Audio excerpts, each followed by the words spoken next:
Ce qui va amener le plus souvent les patients à consulter au niveau du rachis cervical, il s'agit donc de douleurs aiguës ou chroniques au niveau de la nuque et notamment au niveau des membres supérieurs. Ces douleurs, en général quand elles sont d'origine cervicale, sont en rapport avec des conflits neurologiques engendrés par le vieillissement du rachis cervical. 3 types de conflits neurologiques peuvent apparaître consécutivement au vieillissement de la colonne vertébrale cervicale. Dans le cas le plus simple, il s'agit d'une simple hernie discale cervicale, la hernie molle standard. Cette hernie discale, comme à l'instar des vertèbres lombaires, peut entraîner une compression radiculaire et entraîner une forme de sciatique dans le bras. Et cette sciatique dans le bras, on va l'appeler la névralgie cervico-brachiale. Le deuxième groupe de pathologies cervicales, il s'agit d'un rétrécissement progressif des espaces dans lesquels vont circuler les structures neurologiques, que ce soit le canal cervical ou les foramen intervertébraux. Enfin, il y a un troisième groupe de pathologies du rachis cervical qui vont éventuellement amener à une intervention d'arthrodèse cervicale par voie antérieure. Il s'agit de ce qu'on appelle la myélopathie cervicarthrosique. Là aussi, comme pour les foramen, les phénomènes de vieillissement du disque et les phénomènes d'hypertrophie des tissus vont entraîner progressivement ce qu'on appelle un canal cervical rétréci. Et ce canal cervical rétréci va entraîner de façon très progressive une compression de la moelle épinière. Et cette compression de la moelle épinière va progressivement entraîner des symptômes neurologiques au niveau des membres supérieurs et au niveau des membres inférieurs. 3, 4, 5, entre C6 et C7, on a cette hernie discale qui vient au contact de la moelle épinière en arrière. Et donc, quand on va se mettre en face, on voit bien que ici, le nerf qui sort entre les vertèbres est refoulé, coincé par cette hernie discale, ce qui explique la douleur dans le bras du patient. C'était des douleurs brachiales, sous le bras gauche, au niveau du crâne et des cervicales, et qui me remontaient au haut du crâne et des gros maux de tête. Et en fait, c'était des douleurs jour et nuit, des impatiences, des fourmillements dans le bras. J'ai eu une arthrodèse de 2 cervicales, C5, C6, C6, C7.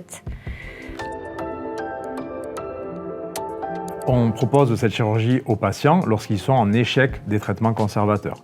En général, ce sont des patients qui ont mal depuis longtemps, qui ont un échec des traitements médicaux, qui ont déjà bénéficié d'infiltration par les radiologues sans succès, qui ont déjà bénéficié de rééducation. Il y a des cas un petit peu plus urgents qui sont les cas de douleurs intolérables malgré les antalgiques très forts et les cas de déficit neurologique, quand les patients n'ont plus la mobilité de leurs bras à cause d'un conflit sur un nerf. Évidemment, on n'attend pas 6 mois de voir si ça passe, on va proposer plus rapidement une chirurgie au patient pour lever cette compression et espérer avoir une bonne récupération de son problème neurologique. Dans les cas de la myélopathie cervico-arthrosique, la compression est tellement importante que la moelle épinière va souffrir. À partir du moment où ce diagnostic est confirmé, on sait qu'il vaut mieux proposer la chirurgie au patient car le risque d'aggravation neurologique est important en cas de non-intervention. Il y a 2 cas de figure dans les cas de hernie discale cervicale. Il y a ce qu'on appelle la hernie molle, c'est-à-dire le disque qui est sorti assez récemment, en général chez les sujets jeunes. Et dans ces cadres-là, on peut avoir une espérance de résorption spontanée de cette hernie discale. L'autre cas de figure est la hernie calcifiée, chez les patients souvent un petit peu plus âgés, avec là une hernie qui s'est ossifiée.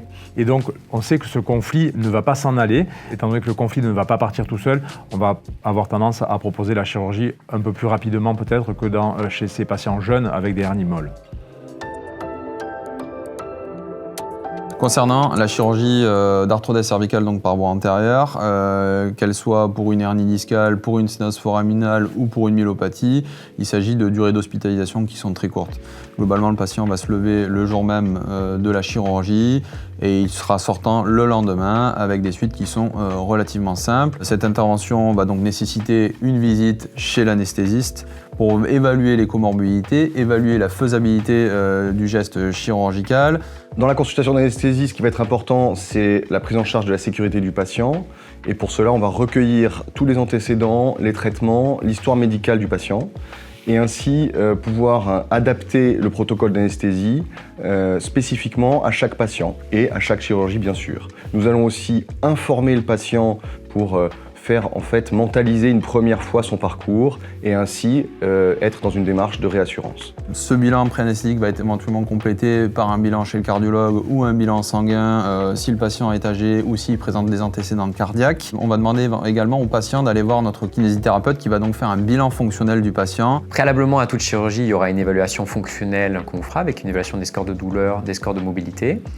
On évaluera les scores de qualité de vie également et des scores d'appréhension en mouvement.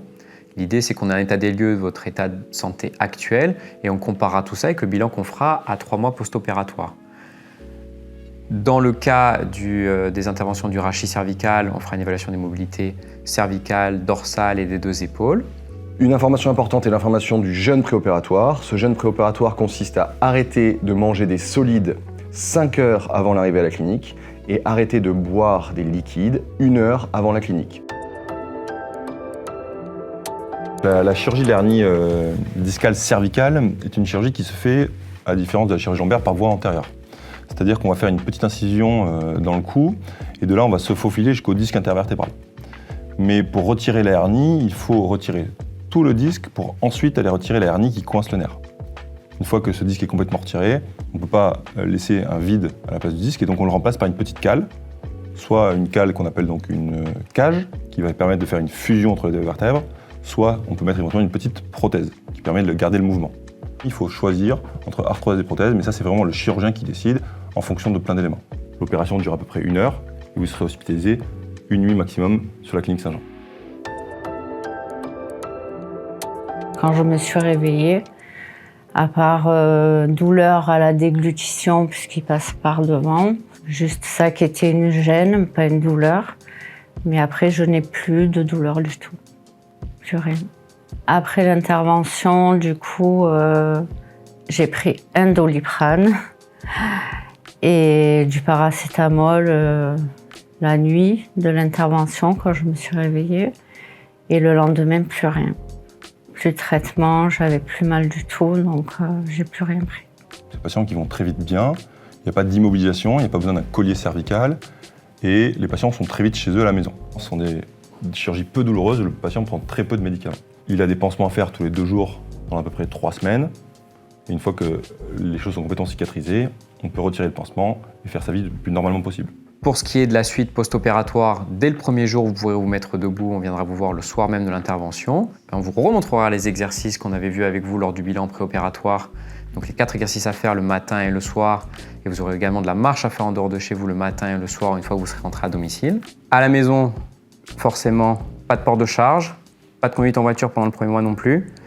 Et pas de gros efforts de mobilité au niveau de la zone opérée. Vous aurez le droit de vous asseoir, de vous mettre debout et de vous allonger. La position est libre. Le kinésithérapeute, avant l'intervention et après l'intervention, va expliquer au patient un certain nombre de mouvements à réaliser pendant ces 4 semaines post-opératoires pour essayer de ne pas s'enraidir, de conserver les amplitudes articulaires et de diminuer la peur de se faire mal à nouveau. Ça a été 1 mois de rééducation avec 3 rééducations par semaine.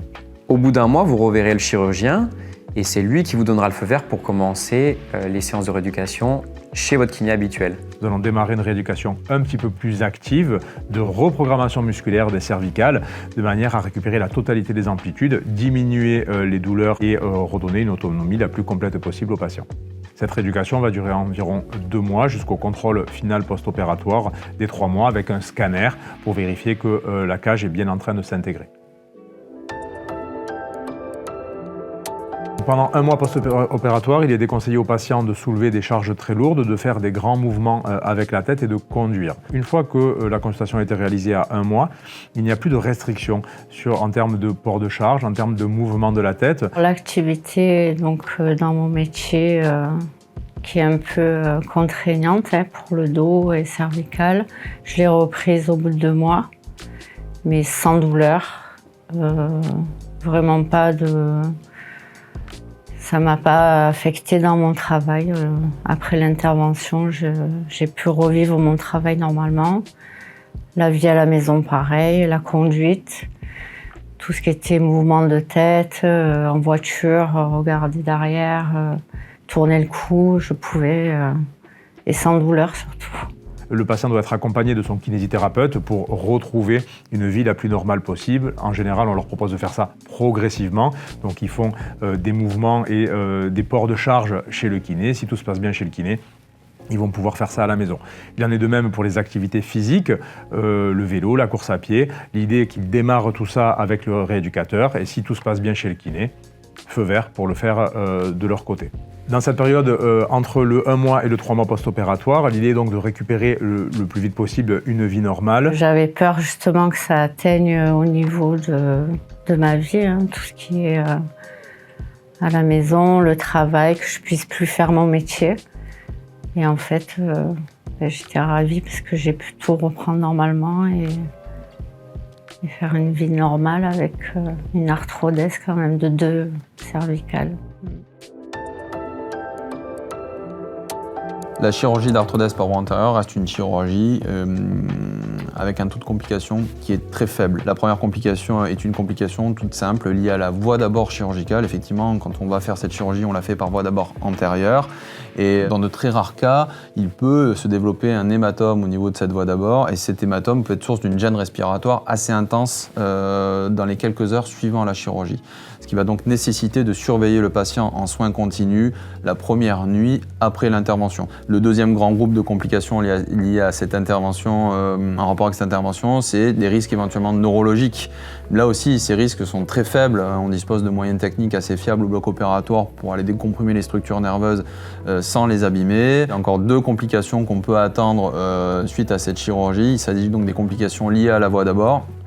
On a donc une structure neurologique qui passe dans la voie d'abord chirurgicale, qui est le nerf récurrent. Et ce nerf récurrent peut être éventuellement étiré pendant l'intervention et elle peut être source d'une modification transitoire de la voie pendant quelques temps après la chirurgie, heureusement qui est régressive dans la majorité des cas.